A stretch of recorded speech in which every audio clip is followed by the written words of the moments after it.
Hi there, my name is Mike. I'm a composer and musician based in Los Angeles, California. I compose primarily for film, but am getting into the video game market as well. And when we're not in quarantine, I play in a jazz group in the area and I perform on saxophone. I also happen to play flute and clarinet as well. But while we're in quarantine, I'm focusing the majority of my time on composing. So, like many other people around the world, I entered the Spitfire Westworld composing competition. Part of that was I went through, just like a normal film, and did some spotting of the scene. So I figured since they're going to be announcing the winner soon, tomorrow as of this recording, I figured I'd go through and just kind of talk about what I did as far as spotting in order to actually write music to the scene and sort of get into my process.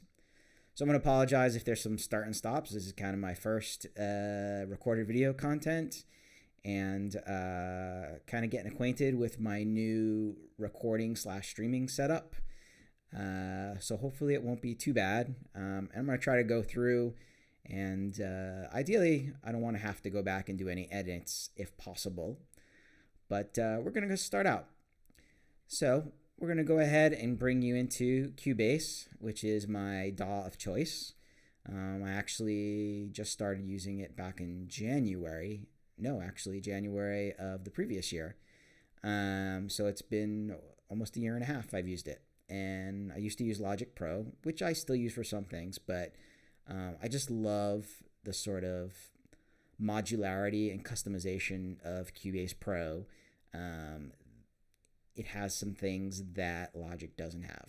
But I can always go into that another time. We're going to focus on the Spitfire Westworld spotting. So the first thing that we're going to do is this is my template. I'm just going to have the audio track from the film playing. I'm not going to have any of my music playing because we're just going to kind of go over the spotting. So as part of my Cubase template, I have some marker tracks here. So we're going to have the picture events. And one of the things I find important is setting this track to toggle time base and musical and between musical and linear. And we want to have it on linear. Let me see if I can get a better zoom so you can see that. Yeah, so that's the button to toggle between time-based, musical, and linear. Musical obviously is going to be related to the time signature, and that's where the markers are going to sort of sit, whereas linear is going to be based off of time or time code. I set that like that because if I ever need to move the video around, we want the actual audio track to follow along, and when I have stuff locked, when I have the markers locked, I want them to be locked onto the time code. I don't want them to be locked onto a specific beat in a time signature. So we definitely want to keep that kind of stuff to the linear mode. The next track I generally have in my template is this notes track. So this is what I use to actually make notes of what type of music or things that I want to have be playing. Maybe a particular theme, maybe if I'm doing a pad or if I'm doing some ostinato string line, just kind of put notes that I jot down from musical stuff. Of course, we have a tempo, and in something like this, definitely use the tempo track because I'm going to have changes in tempos at certain points of the film. Now, that's one respect. Some people actually think, go ahead and choose a tempo to go through the entire scene, and that's okay. And I actually originally started that way, but it just didn't feel right at certain key moments. There needed to be some tempo changes. And then, of course, finally, I have the time signature track. And in order to hit certain points, I'm going to have to toggle through and actually go ahead and change the time signature at certain points, as you'll see here. Everything's already laid out, so I'm just going to kind of go through and point out what I did where. So we're going to go ahead and start the video, and then I'll come back and go through it. We'll go through the whole video, and then we'll go back and go through the spotting.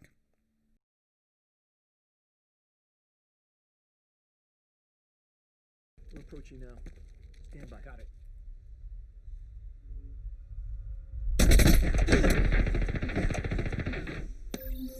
Verified. Enable semi-automatic control. Disable safety features. Maximum speed. Go.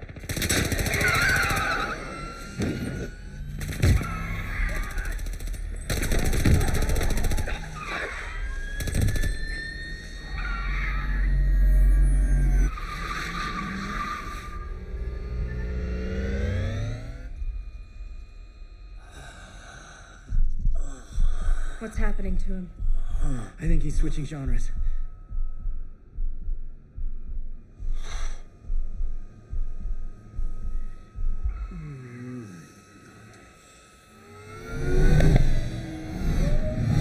We need distance.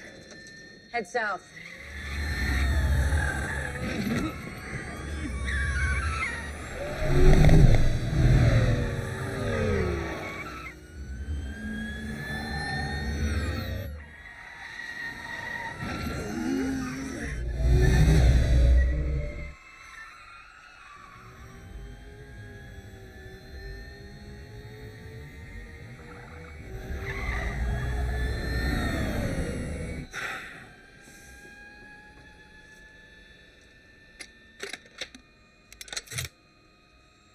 Is that a standard issue? No. It's not.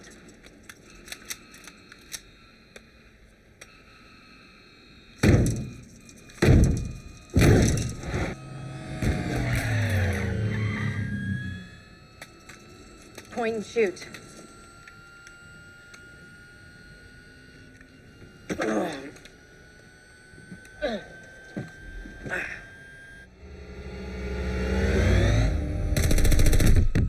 Police ahead. Maintain speed. Maintaining speed. Sharp left. Now.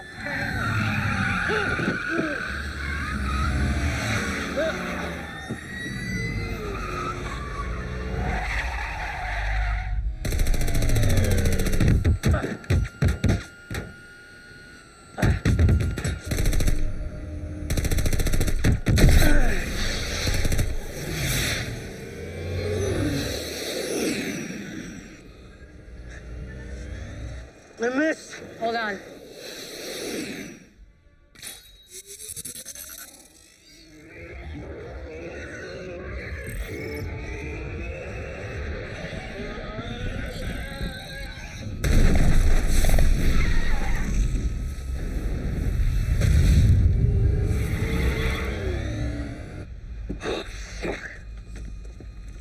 All right, I need you. Drop in, intersect, maximum speed.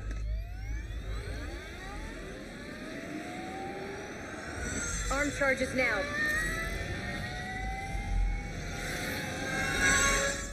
Accelerate. Acceleration at 90%. More. 94%. More. 98%.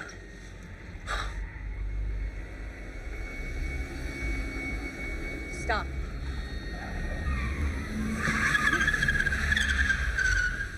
Why the f are we stopping? Get down.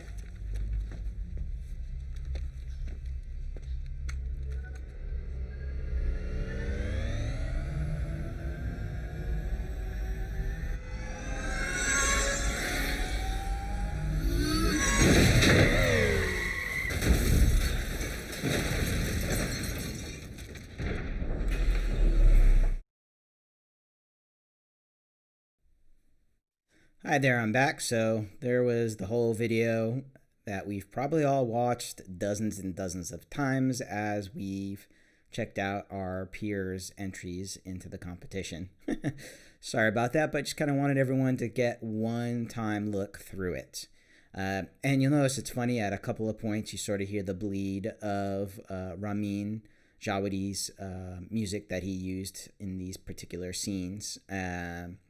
But it was very, very low, so pretty much everybody could write over that. That was fine. So here's the beginning, and I'm just gonna sort of play up to maybe about 10 to 12 seconds of the clip, and then we'll go through some points. We're approaching now. Stand by. Got it.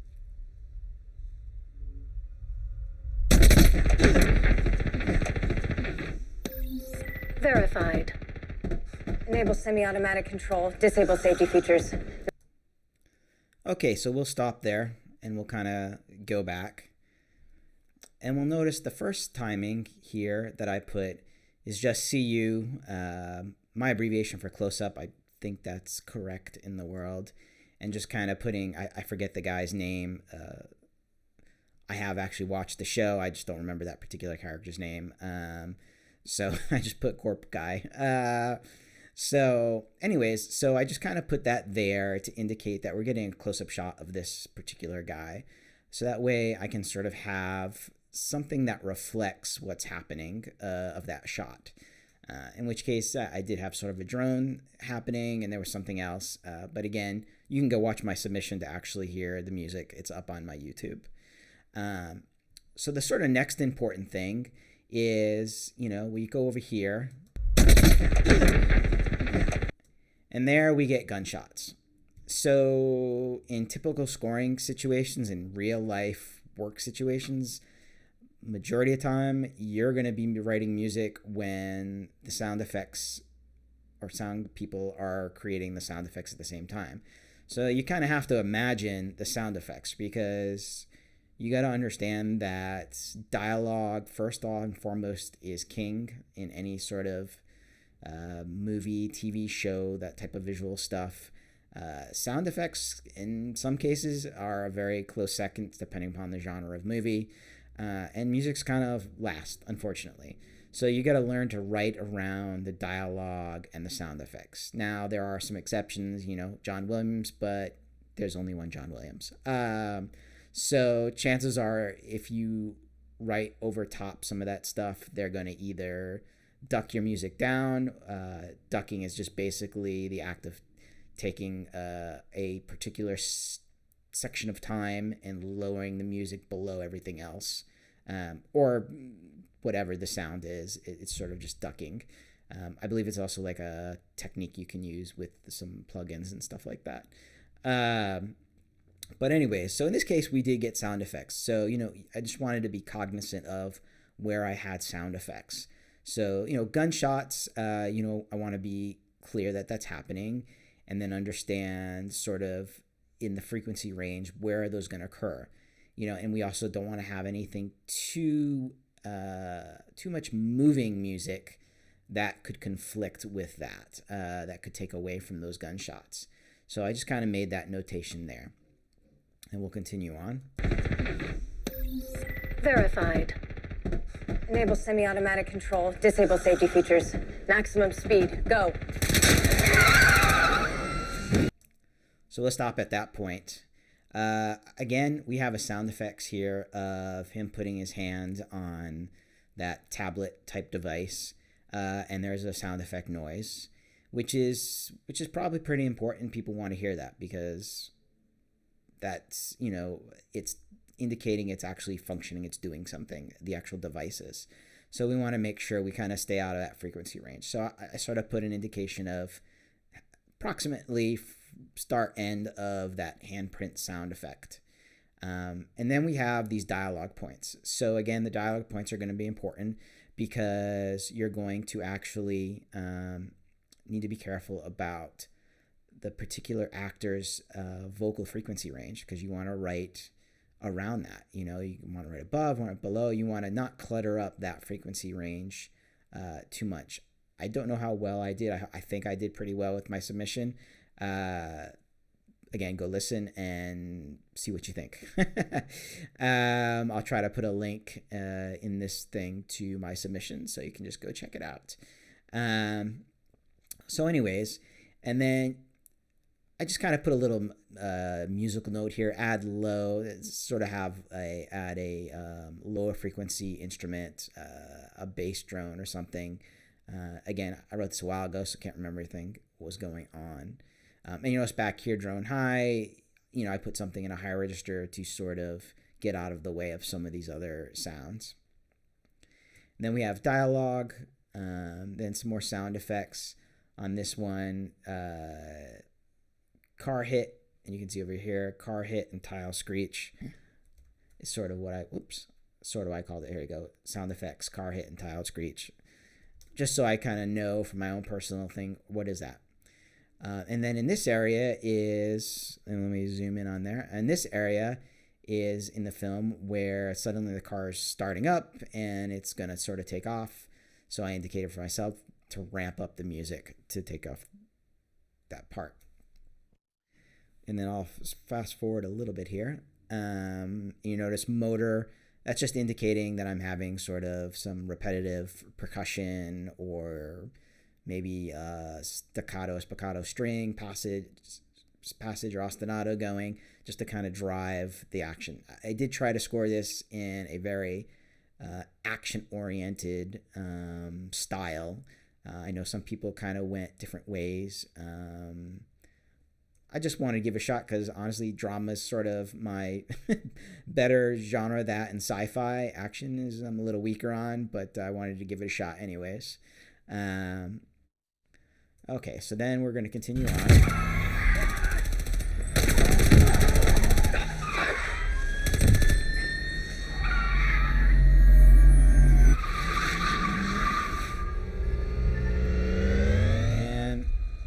Going to stop right there. So again, same things. I entered in what's the sound effect, what's the type. Here it's gunfire, here it's a tire screeching. And then here we actually had sort of a change of scene. Now I believe I did have some action music still going, but I can't remember honestly. But my intention originally was to stop it, so I might have. Again, it was a while ago I wrote this. But then we're going to go into this next scene, and this is one that I'm going to really go over. So let's go ahead and just continue. What's happening to him? I think he's switching genres.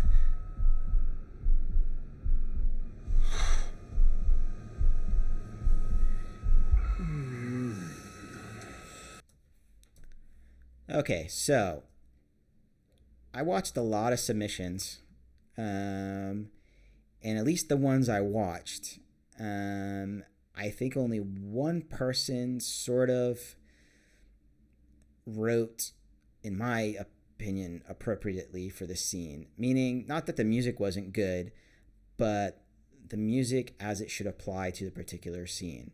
And in this case, this particular character, Jacob, I think was his name. Yeah, I have it up there, Jacob.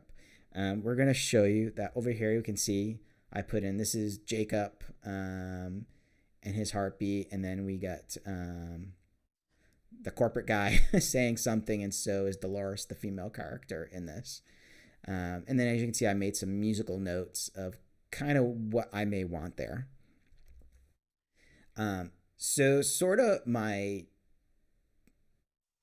I don't want to say pet peeve, but sort of what I noticed was happening is a lot of people were writing over that heartbeat sound effect.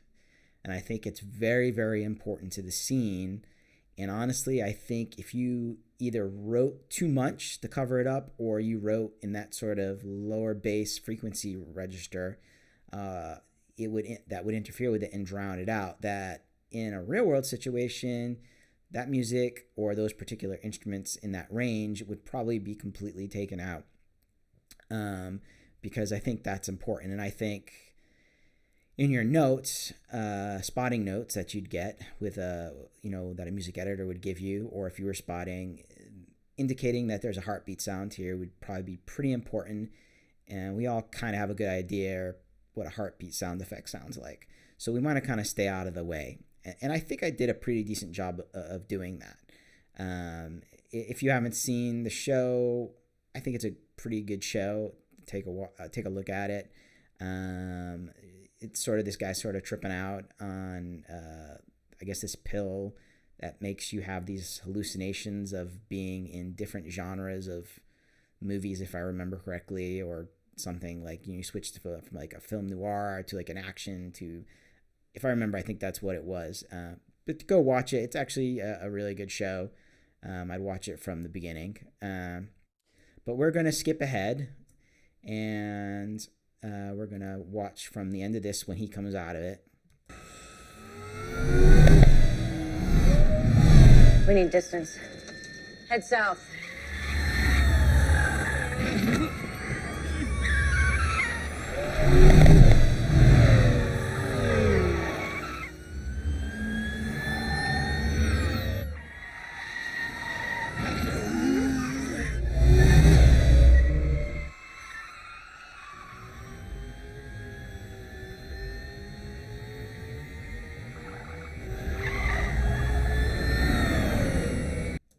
All right, we're going to stop there. We're going to go back.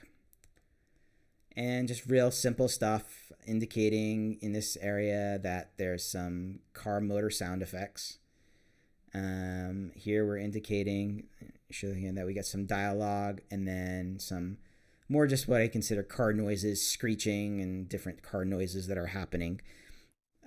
So just again, taking a listen to what those frequency ranges are and really avoiding them, either cluttering them or even writing in them. Completely try to avoid that, I think.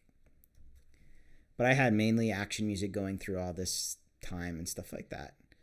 And we're still at the same tempo that I got to. So we're gonna start back over here.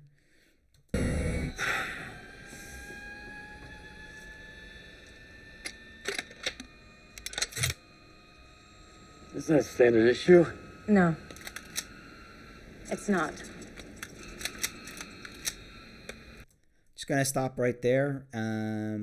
As indicated, there's still action. They're still driving fast in the car, and I believe I did have sort of the what I call the motor, or sort of the repeating percussion or ostinato type passages, where it'll keep driving the scene, but get out of the way of the dialogue. And some of these sound effects, like the first one when Jacob has a sigh, we don't want to write over that. And then we have sort of the gun loading sound effects, and some more of that here. So we'll continue.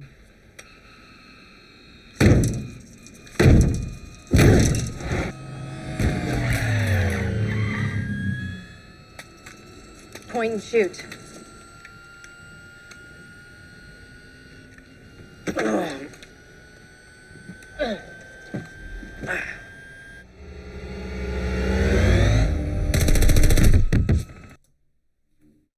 All right, we're going to go back.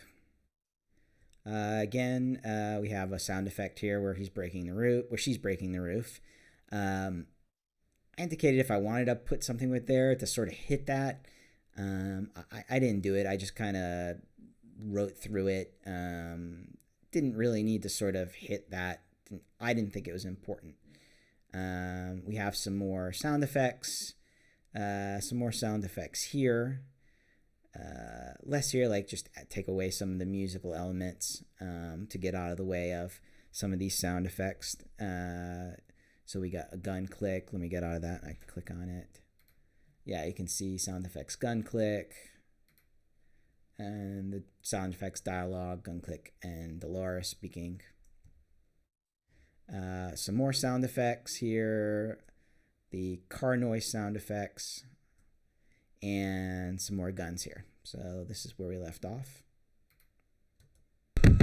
Police ahead. Maintain speed. Maintaining speed. Sharp left. Now.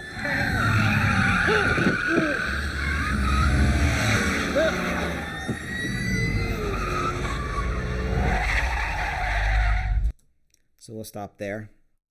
I get, again, dialogue sound effects. So I felt this was a change in the scene.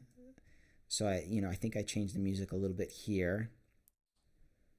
Get that out of the way. And then it sort of picks up here at the action thing here. So I wanted to add some more intensity. And we'll jump ahead to here.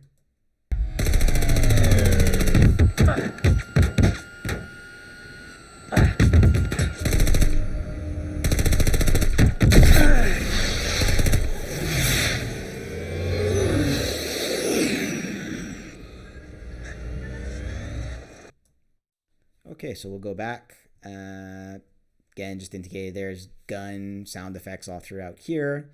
Then again, there's that rocket swoosh sound effect, which would be pretty important. So you'd kind of want to stay out of that. So you wouldn't want to do anything that mimics that sound or occurs in that frequency range for that particular sound, because that's an important sound effect, I believe. I missed. Hold on.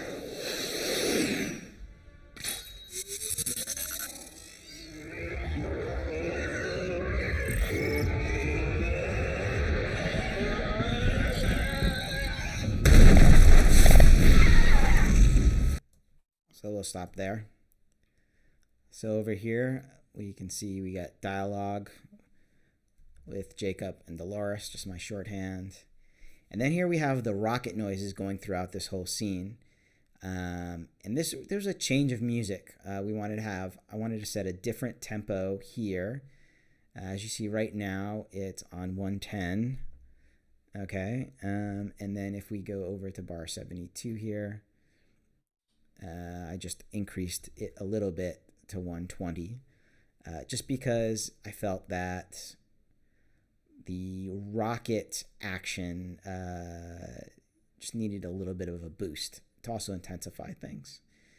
And then noise indicated having that motor or ostinato type percussion or whatever going on here, and want it to be sort of a change from the previous music. And then once it hits, we actually go ahead and drop the tempo down. So over here, I changed it to 86, which is the current tempo there. Okay, sorry about that. I don't know if you saw anything. I guess I'll see in the video when I play it back. Had some disconnection, so let's go ahead and start back up. Sorry if this looks a little different than the previous setup. I had to reset my webcams and some other stuff. So we're going to continue on here from after the explosion from the rocket.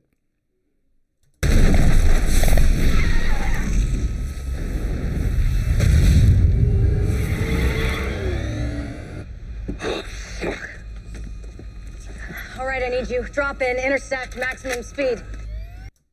So we're going to stop there, go back. Just real, again, sound effects explosion. I think I hit that, which is part of the reason that I had a 3/4 time signature prior to it before. And then we went ahead and changed the tempo as I indicated before. Then we have more dialogue. Just want to get out of that. And then what I did here, you'll see in a second.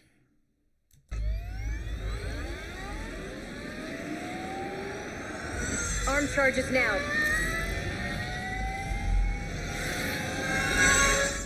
Accelerate. Acceleration at 90%. More. 94%. More. 98%.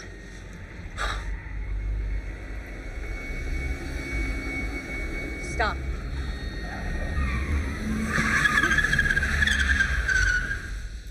So we'll stop there. All right, so we're going back here. I wanted to change it up so that way the music is a little different for the motorcycle. And then we have, you can see the tempo ramp up here. You can see how it ramps up because I wanted to have it ramp up to a new tempo when you actually go see the bike. And as you'll see over here, we went up to 132. So, and again, because I wanted to hit when it cuts over to the bike, I had to use some other time signatures to get the timing right along with my tempo changes.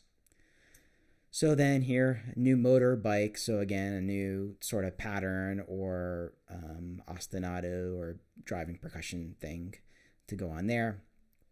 We got all the bike noises. Here's the sound effects and then the dialogue. We sort of want to get out of the way of that. Again, we have some more dialogue sound effects.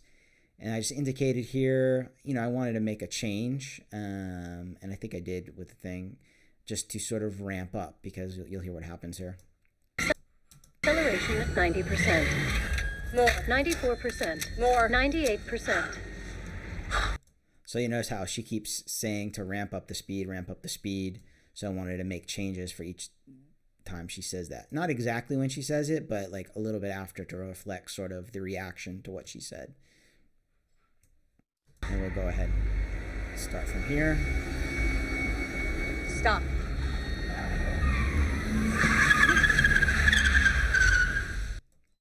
So I wanted to go ahead and hit that stop as best as I could, and then have pretty much an abrupt tempo change.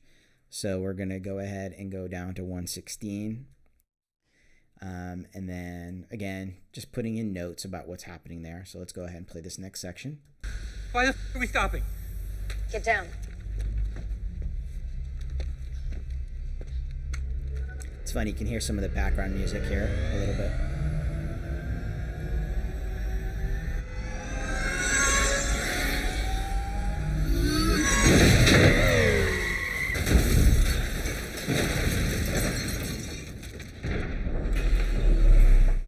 And that's the end of that scene.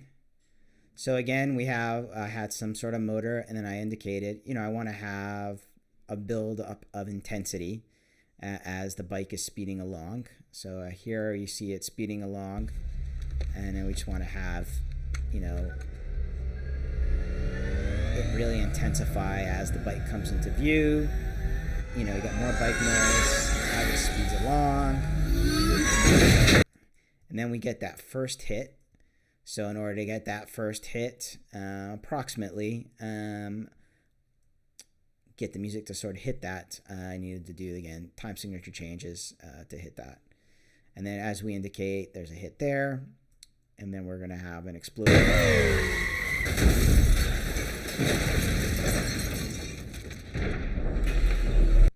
So I just wanted to sort of hit that and just let it sustain out.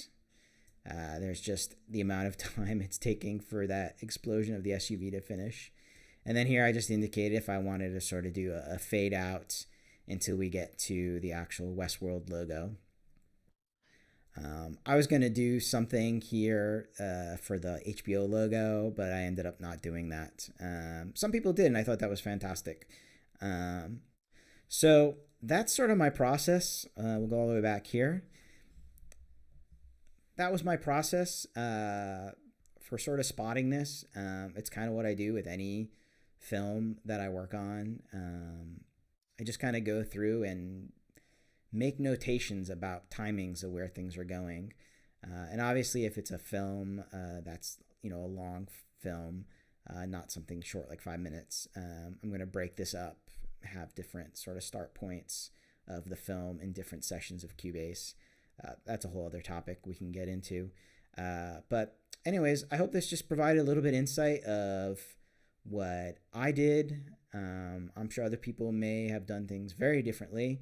I'm by no means Hans Zimmer or Danny Elfman or anyone like that. But, I have some experience doing this stuff. And I thought it might be good for some people that may be wanting to look into scoring films or TV and sort of understand going through and spotting some things and maybe helping yourself out by using great features in DAWs like marker tracks. And again, it's especially important, and I'll reiterate it, at least in Cubase, and I think other DAWs may have the same feature, is at least in Cubase, you have this ability to toggle between a musical bass and a linear bass. And when you're writing notes that are specifically for, oh, excuse me, I did not go back. Let me go back. Sorry. Here's that marker track where I put all my picture events. And here, the little clock indicates that it is a linear bass, not a musical bass. And I highly recommend using a track like this. Whatever DAW you're using, I'm sure they have the similar things. And again, it's important to match it up with time, because if you start moving things around, you want that to always be at the same time code position, because that's not going to change. No matter what I do with my time signatures, I can have 7/8, 11/8, 3/4, go back and forth. It won't matter, because those particular events I would lock in. I don't have it locked right now because I didn't really change anything, but normally I would lock it so that those don't actually move. But I hope that was helpful. Again, this is sort of my first video into sort of explaining things that I do. I intend to sort of start producing videos on a regular basis with tips, tricks, sort of go into my process, maybe some educational stuff. And I think my webcam just bleeped out for a second there. It did. Sorry about that. But anyways, that is it. So feel free to like and subscribe, and comment if you have any feedback about this. Again, I am by no means an expert, but it's a lot of stuff I learned along the way and some things that I do to sort of help me out when I'm writing. And a lot of this my template setup, especially sort of these, you notice there's the track divider in Cubase. All my template stuff for writing is actually down below. I just hit it for now. But these are all sort of tracks that help me sort of map out everything, obviously with time signatures and tempos. A lot of this stuff I actually took from Junkie XL. He has sort of a template that he has set up where he has different marker tracks to give specific information for different bits. Again, whether it's musical or whether it's picture events, things like that. So I kind of borrowed that from him, and I find it really useful. And you should definitely check out his studio time series. There's great info on there, and he's very good produced videos, and a lot of interesting stuff. And I've actually had the pleasure to meet him several times. Super nice guy. But his channels are really great. So check those out. Especially the ones about his template. It's massive. But anyways, again, feel free to like and subscribe, and I'll try to link up the video to my Westworld submission. And by the time some of you may be watching this, they've already announced the winners, most likely. All right, thank you, and stay safe.